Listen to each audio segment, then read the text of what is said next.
Hello, Shalom. Welcome back.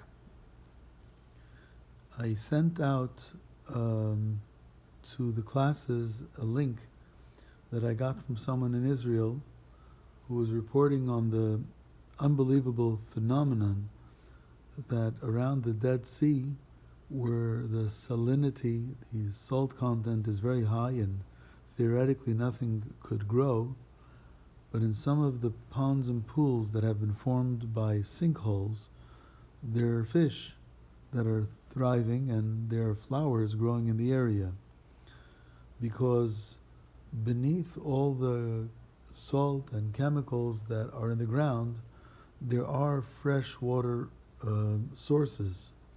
Before Hashem turned Sdom over, when Sdom and Amorah and Admah and Tzvayim were punished, that area was a kikar, was a plain that was very fertile, very good land. That's why Lot chose to move there in the first place. But Hashem punished them for their evil behavior, and they were turned over, and it became the lowest point on earth, and so very hostile to anything that grows or has life. But there are psukim in Navi that say that when the end will come close, those hostile and places that cannot support life, they will turn around and become life-supporting and will become fresh and will have life again. And what do you know? It's happening. I also heard that it's raining in Israel now. Over the next few days they're expecting rain, and the Kinneret will be filled to its max. So they'll be opening dams to divert some of the water. These are amazing and interesting occurrences. I also heard that a former partner of mine, a friend, had a grandchild's wedding, which was supposed to be, I think, last night, and was, because you can't have gatherings, so they made it the night before, but still you couldn't have it in a hall. So it was held on the street, on a street in Beit Vegan in Yerushalayim, and those are the words of the Navi: Oid Yishama Ba'ore Yehuda Uvechutzas Yerushalayim, Kol Sosain V'Kol Simcha, Kol Chosan V'Kol Kala. We will yet hear one day, in the cities of Yehuda and in the streets of Yerushalayim, the sounds of Sosain and Simcha, joy and happiness, and Chatan and Kala. Why in the street? Why not in a hall? Well, it could be there will be a situation where for the time being you can't hold that wedding in the hall, so it'll be held in the street. But the times are changing, and the times seem to be coming. Just reporting on things that I've heard and things that are happening. Once again, if anyone has questions on our learning, I'd appreciate hearing them so I can address them the following day. Particularly when it comes to Haggadah Shel Pesach, I would prefer to teach Haggadah Shel Pesach responding to questions that you have. I got a text message yesterday from one of our students saying that he had arranged for multiple chavrusas during the day. And if you remember my old sarcastic comment that Torah is like ice cream, but the only fault that it has is that it's served in school, which is jail.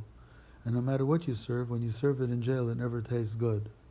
So he wrote, I had multiple chavrusas. I never enjoyed it as much as I did yesterday, and the ice cream really tastes delicious.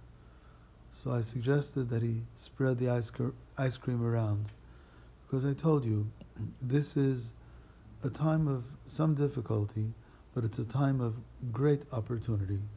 This is a time for you to do it your way, to do it and to enjoy it, to be the master of your time and the owner of your time, and really appreciate your time, where it's not being dictated to you, but now you are your boss, and you couldn't find a nicer and better boss anywhere. So be a good boss and be a very good employee. Now let us continue in our Shir and Gemara. We are up to Daf Chav Hey Amud Bet,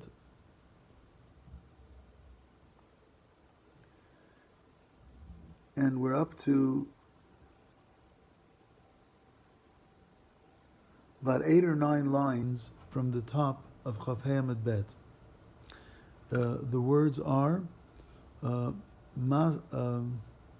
Ubrachot. Klalot Ubrachot, that's where it begins. The last thing that we learned, just reviewing a little bit, the story of Lot and his 2 daughters is read and translated.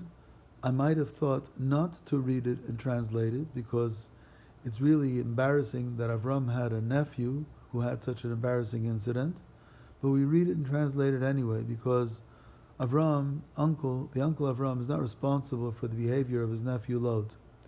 He wasn't responsible for Lot leaving and moving to Sodom in the first place, and he's not responsible for what happened to Lot after Sodom was overturned. It's not Avram's shame. And then we learned that the story of Yehuda and Tamar is read and translated. And although the story of Yehuda and Tamar is not a pleasant story, it's not a nice story, but in the end, when Yehuda admitted to what he had done wrong, he came out a hero. He came out such a hero that Yaakov Avinu even offered him and awarded him with royalty, because everyone sometimes makes a mistake, but it's the great people who can own up to their mistake, and those are the people who deserve leadership, because they won't abuse their leadership.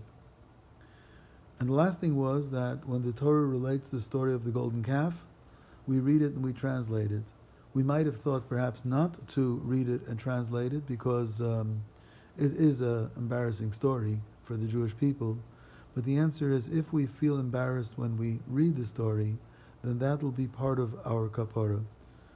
We are forgiven when we feel sorry or embarrassed by something bad that we as a community did. And that's where we're up to. Klolos ubrachos.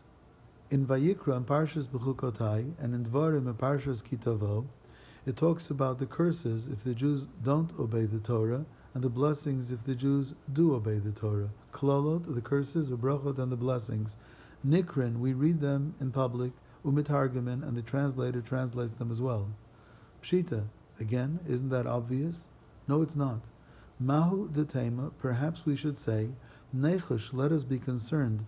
Dilma, perhaps, paiga datayu de tzibura. Maybe the people's minds will become weakened or saddened or depressed when they hear all those curses. Kamash Malana teaches us, no, it's okay, let them hear it and translate it. I've always explained that it is interesting that in Parshas Kitovo, for instance, there's 98 curses, there are not that many blessings. Why so many curses and why so few blessings? So the example that I have given is that, let's say on the 401, there are signs that state that if you speed at a certain speed, it'll cost you, $200 fine, and now it's $500 fine, and then it could be $10,000 fine, and you can have your car taken away, and so on and so forth. And even though it's scary to get such big fines, but that's not a bad thing, because the purpose is not, I hope, for the government of Ontario to collect so much money. The purpose is actually to frighten people that they shouldn't speed and their lives should be spared. So therefore here too, I'm not concerned that there are 98 curses, and the reason why Hashem gave 98 curses was not, God forbid, that there should ever be 98 curses. But maybe if you hear 98 curses, people will be more motivated to do the right thing and be discouraged from doing the wrong thing. So nothing's wrong with telling the people an outline of all the negative things that may happen when they don't keep the Torah. Azharot, the prohibitions of the Torah, va'onshim, and the particular punishments for the violations of Torah, the ones that Beis Din may impose, nikrin and metargamin, we read them and we translate them. Pshita, isn't that obvious? The Gemara answers no. Mahu detema, perhaps we would say, nechash, let us be concerned. Dilma atu lemevad miyira, perhaps people will worship God out of fear, and we know that the best way to worship God is out of love. Komash Malana teaches us there's nothing wrong with starting out to worship God from fear. There's nothing wrong with being afraid to do the wrong thing, and afterwards you'll appreciate what's good about doing the right thing. So therefore, we do read the azharot, the prohibitions, and the onshim and the punishments. Masa Amnon v'Tamar, the story of Amnon who raped his sister Tamar, is Nikra u'Metargim, is read and translated. The Gemara says, Pshita, isn't it obvious? Why shouldn't we read it? And the Gemara answers, Mahu detema, perhaps we should say, Lechush, let us be considered, Liikari, considerate or concerned, Liikari de David, for the honor of David. This happened to David's children. Amnon did the sin, and Amnon did a sin with Tamar, and then Avshalom killed Amnon. It's a sordid story. Kamash Malan, it teaches us that we read it and we translate it, because a person unfortunately cannot be responsible sometimes for the misbehavior of his children. Sometimes the children went through experiences or were exposed to things that caused them to do bad things, and unfortunately it was beyond the control of the parents. So we don't have to be concerned for the honor of David, but rather we should learn when people, even from great families, did awful things, we should learn what not to do. Masa Pilegesh Begiva, there's a story of the concubine in Giva. Now, in short, what happened was there was a man who came to Giva, which was a city in Binyamin. He had a concubine, and the concubine, there was no room for her at the inn, and bad people violated her and left her for dead. The man notified, in a very gory manner, notified the people of Israel what happened to him in Binyamin, and there was a civil war. People of Israel came and attacked Binyamin, and Binyamin defended themselves. It's a long story. The people of Israel should have really contacted Binyamin that they should clean up the evil in their neighborhood. The people of Binyamin should have cleaned up the evil in their neighborhood and not counterattacked against the people of Israel. It seems like it became personal between Israel and Binyamin, and it was an awful scene, and there were many casualties. The story of Pilegesh Begiva Nikra u'Metargim, it is read and translated. Pshita, it's obvious. We read the terrible things that have happened within our people as well, so we can learn lessons. But Ma'u Detema, maybe we should say Lechush, let us be concerned, Lichvoda de Binyamin, let us be concerned about the honor of either Binyamin ben Yaakov, that this happened to his descendants, or Shevet Binyamin. Kamash Malan, too bad. Sometimes we do read something which is unpleasant and embarrassing, and we learn from it, and we don't hide it and cover it up or make believe like it never happened. The piece of prophets in Yechezkel, which starts with Hoda es Yerushalayim, pronounce and announce over Jerusalem at Toavoteha, all the disgusting things they've done. Nikra, we read it, u'Metargim, we do translate it. Our Mishnah said not to, but anyway, the Braita says we do. Pshita, isn't it obvious that we need to read it and translate it? The Gemara says no, it's not that simple. La Puke, because this Braita is telling us that we exclude, we disagree, Midir Rabbi Eliezer, from what Rabbi Eliezer said in a Braita. The Tanya, because we learned in a Braita, Masa ba'adam echad, there's a story with a man, Shayakore lamalo mi Rabbi Eliezer, he read on a platform above where Rabbi Eliezer was sitting. And what he read was the parsha of Hoda at Yerushalayim at Toavoteha. He read this parsha in a loud voice, pronounced upon Yerushalayim all of its disgusting activities. Amar lo, Sir Rabbi Eliezer said, Sir, ad shatabodek betovot Yerushalayim, rather than you go investigate the disgusting acts of Yerushalayim, maybe tseyu bedok betovot imcha, maybe you should investigate the not appropriate things your mother has done. Batku achrov, they checked the man's background, umatzubo, and they found shemetz psul.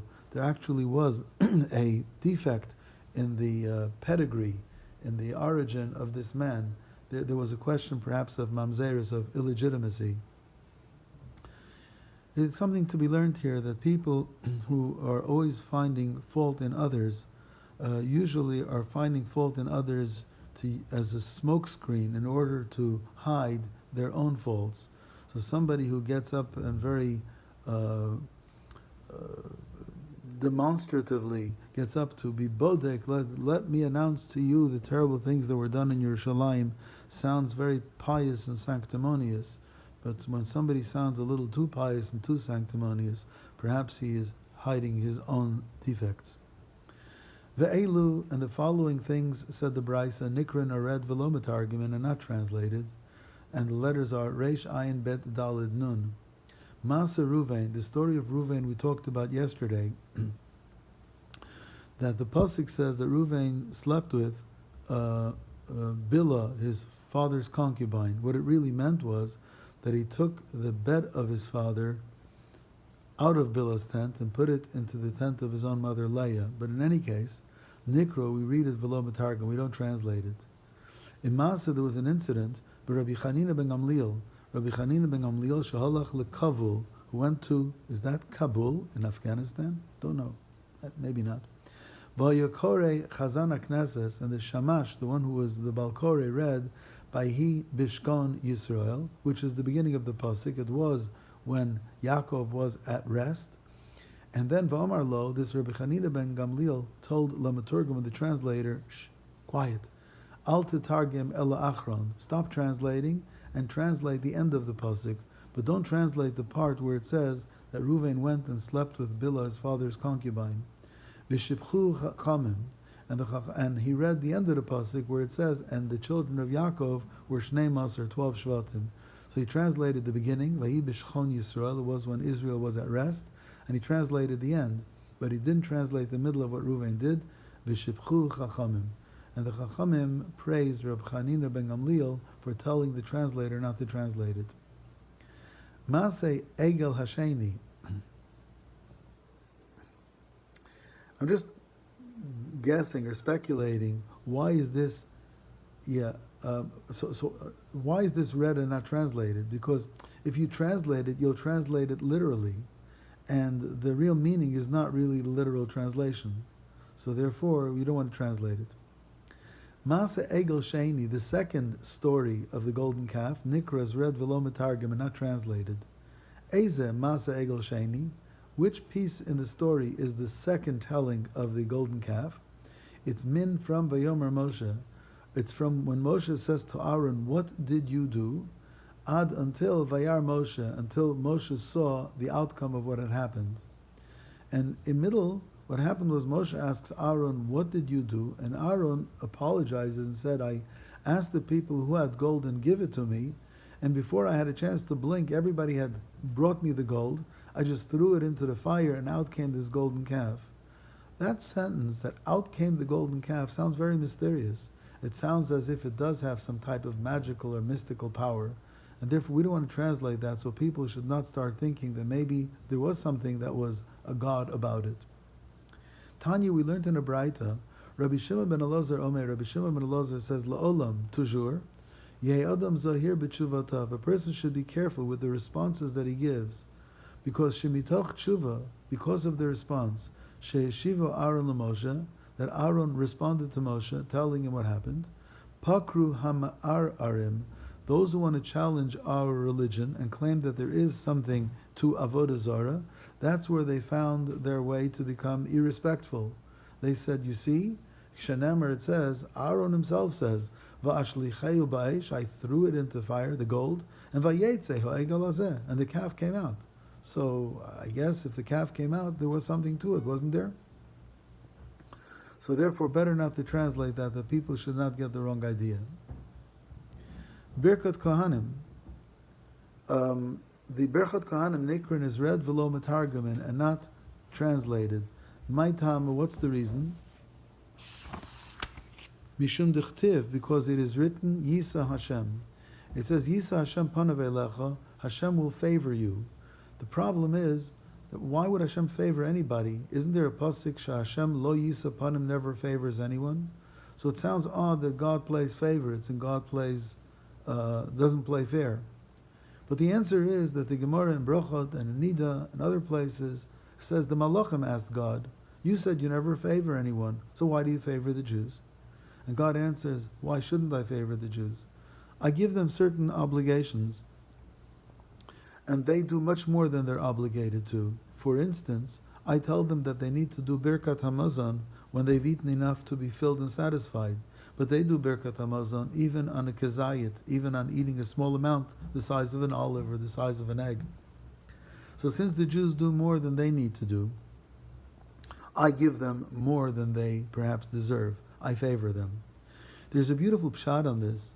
that if we were looking for ways that the Jews are stricter than they need to be, you could have found many places where Jews are stricter. God said there's 39 malachot on Shabbat, and the Chachamim added muktzah. Every prohibition in the Torah has some type of safeguard or addition that the rabbis added. But I think I told you in class that the Midrash says it's not that the Jews are so religious that they added additional restrictions to the restrictions that the Torah gave. The Midrash says sometimes there's a father who's sitting around the table with his children and doesn't have enough food to give them. He gives each one a ber kazayit. Yet when they do Birkat HaMazon, they thank God as if they had a meal to totally satisfy them. So therefore God favors the Jews not because of their super religiosity, but He favors them because of their tremendous sense of appreciation. They can be sitting at home in confinement or seclusion. They can be sitting without being able to go to school or see their friends personally, and they still thank God for everything they have, and they thank God for everything they can do. And for that itself, God says, I favor them. Masa David va'Amnon, lo nikrin v'lo metargimin. The story of David and Amnon, and again, Amnon is that story where Amnon raped his sister Tamar, and then Avshalom killed Amnon. We don't read it and we don't translate it. The Gemara asks v'ha'amrit, but in the beginning of the Braita you said, Masa Amnon v'Tamar nikro metargim. The story of Amnon and Tamar is read and is translated. So is it read and translated, or is it not read and translated? Lo kasha, that's not a difficulty. Hadichtiv, here where it's written Amnon ben David, if it actually identifies Amnon as the son of David, don't read it and don't translate it, because then you're actually pointing at David as perhaps being responsible, and it's embarrassing to David. Hadichtiv, but here where it writes Amnon stama, Amnon plain, without the name of David, you can read it. And if anybody knows that Amnon is David's son, they'll say, well, as the Meiri said, sometimes the father cannot be responsible for the behavior of a child. Tana Rabbana, the rabbis taught in a Braita, Kol HaMikraot HaKtuvim B'Torah L'Gnai. Whenever you find a pasuk written in the Torah, and it seems to have a word which isn't clean, Korin Ota Otan L'Shvach. We don't read it the way it's written, but we read it in a more delicate way. Kigon, for example, there's a pasuk in the Torah, if a man would betroth a woman, he's afraid to go to war. Wrong pasuk. In the curses of Kitavo, it says that a man will betroth a woman, but another man yishgalena. So yishgalena means another man will have relations with her. But we don't read yishgalena, we read it yishkavena, to sleep with, because we use the word to sleep with rather than a coarse word. We refine the word. There's a word in Shmuel, ba'apolim, which is hemorrhoids, which is when it hurts from a person's back, a muscle comes out and it's very painful. We don't read it ba'apolim, we read it bat-chorim. Tchorim is a more delicate word than apolim. Chiryonim, there's a pasuk that talks about the waist of doves, but the letters chet reish actually means the waist. Yet we read it divyonim. Daled vet means what flows from or comes from, the flow from the doves, but we don't use the word chet reish. In addition, there's a pasuk lechol et choreihem v'lishtot et meimei shineim.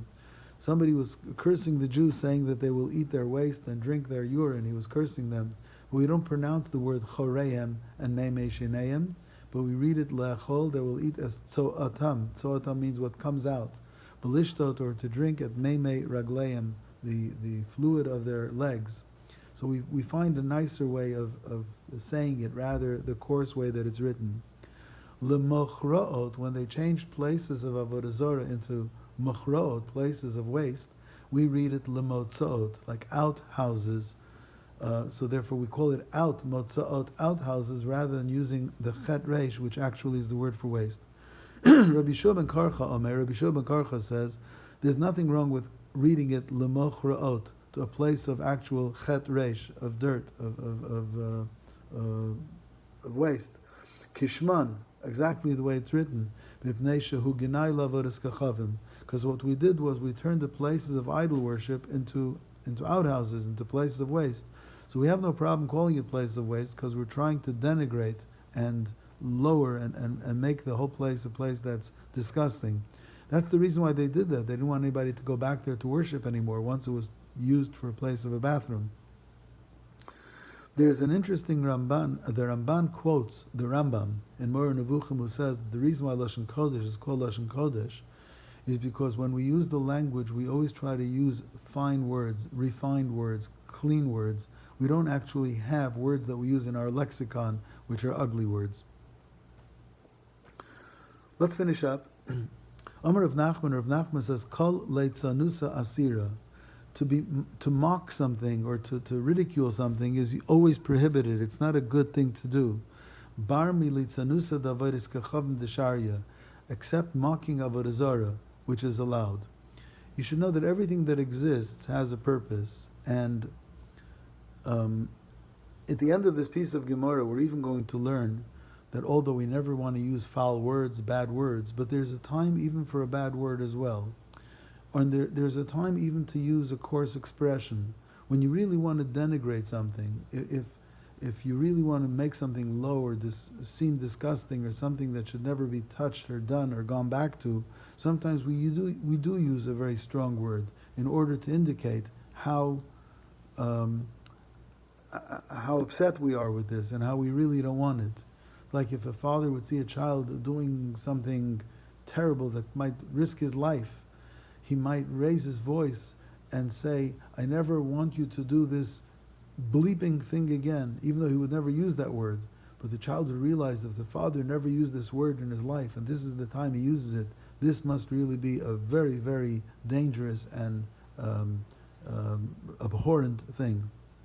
So anyway, so then you'll understand a little bit of what we're about to learn. Again, Rav Nachman said, Kol litzanusa asira, all of mockery is prohibited, bar militzanusa davaris kachavim desharya, except for mockery of avodah zarah, which is allowed. Dichtiv, as it's written, Kora Baal, the avodah zarah of Baal squatted to relieve itself. The avodah zarah, so to speak, wanted to relieve itself. Kores Nevo, the avodah zarah of Nevo splashed or got rid of its dirt. Uktiv, it's written, Karsu Koru Yachdav, they collapsed and squatted together, but yet lo yachlu maleit masa, they could not escape of the load of dirt they had in them. The avodah zarah was so full of dirt that as much as they tried to relieve themselves of it, they couldn't. It makes it very unpleasant. Interesting, the Ramban says in last week's parsha in Kitisa that the reason why when Moshe came down and he saw the golden calf, he ground it up and mixed it with water and gave it to the Jews to drink, is because if they would drink it and in the end they would relieve themselves, it would now denigrate the avodah zarah, the egel, the golden calf that they had worshipped. It would really make it low in their eyes. Rabbi Yanai says, Mehocha, denigration comes from here. Le'eglot beit oven. There were golden calves that were in Beit Oven, and an army came and stole them and took them away. Yoguru Shechan Shomron, those who live in Shomron, who used to worship those calves, now are frightened, because their avodah zarah got stolen. Ki Aval Alav Amo, the nation that used to worship it, now mourns over it. Uchemarav Alav Yagilu, and the priests that used to rejoice over these avodah zarahs, now mourn. Al Kavodo Ki Gola Mimenu, because the honor has been exiled. The honor, these golden calves have been exiled and taken away. But Al Tikri, don't read it Kavodo, its honor is gone. El Kavedo, its load, as if it was loaded with a load of dirt, and now that load of dirt is gone.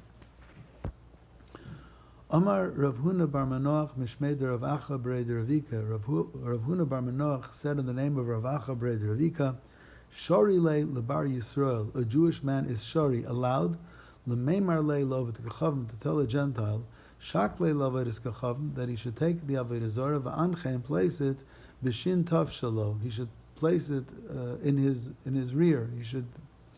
Now, probably what's happening here, I'm guessing, is that there's a Gentile that's really badgering a Jew to worship avodah zarah, and he's trying this way and he's trying that way, and he's really trying to convince him. And finally, you really got to get rid of this guy.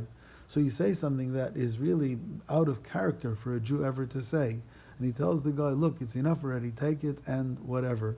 So the reason why he's using a sharp expression where normally we would never say something like that. Because once in a lifetime or once in a blue moon, when we want to make a very forceful statement, we use a word that we would never use. Amar Ravashi, Ravashi says, Haiman desnai shum anei, someone that has a very bad reputation. But the Chafetz Chaim explains it's not just that people are saying Lashon Hara. Like we know that this guy has been having relations with many women here and there and there and here. We never quite caught him with witnesses, but we know that it's true. So he has Sani Shamane, he has a bad reputation. Shari Le Levazuye Begimel Shin. We're allowed to call him a Gimel Shin. Gimel means he's a son of a woman that was a prostitute, and the Shin stands for spoiled.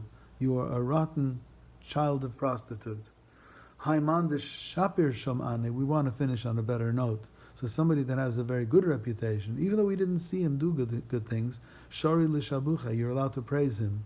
Uman de Shabche, whoever praises him, Yonuchulo Brochot al Rosho, whoever praises him should have a blessing on his head. Because whoever praises a man who has a good reputation is helping to spread the behavior of this man that has a good reputation. Again, during this time, when people are doing the right thing, and people are learning, and people are using their time well, spread it. The same way, chas v'shalom, that a disease or germs or bacteria can be spread, the same way good things can also be spread. And when good things are spread, a lot of good can come from it. I'm going to English the Gemara from the beginning until the end. I'm going to translate word for word as best I can. So please, if you can follow, again, I'm starting from near the top. 1, 2, 3, 4, 5, 6, 7, 8, 9 lines from the top. Starting from the word klalot. The curses and the blessings are read and translated. Isn't that simple? But perhaps we should say, we should be concerned. Dilma, perhaps, paiga datayu de tzibura, the public's mind will become discouraged. Kamashmal, and it teaches us, I'm not worried about them being discouraged. Rather, I feel that if they hear all the terrible things that might happen if they don't listen to God, they will do the right thing. Azharot, the prohibitions in the Torah, and V'onshim, and the punishments, are read and translated. Again, isn't that obvious? And once again, the same words. Ma'odetema, maybe we should say, let us be concerned. Perhaps somebody will serve God from fear. Kamash Malana teaches us there's nothing wrong with serving from fear. Eventually, you will serve from love. The story of Amnon and Tamar is read and translated. The story of Avshalom